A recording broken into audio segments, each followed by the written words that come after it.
ভগ্নাংশ। রেজা ও মিনার একটি রুটি আছে। রুটিটি কিভাবে ভাগ করলে দুজনেই সমান পরিমাণ পাবে?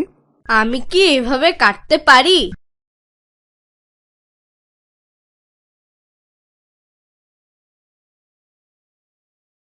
না, আমরা একটি রুটি সমান 2 টুকরায় ভাগ করব।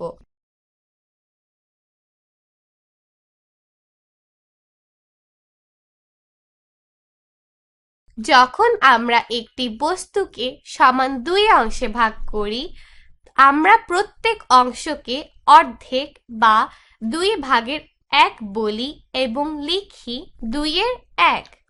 2 এর 1 অর্ধেক বা 2 ভাগের 1। একটি তরমুজ।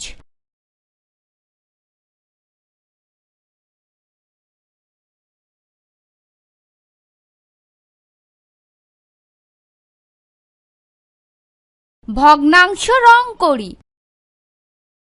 নিচের প্রত্যেক আকৃতির 2 ভাগের 1 অংশ রং করি।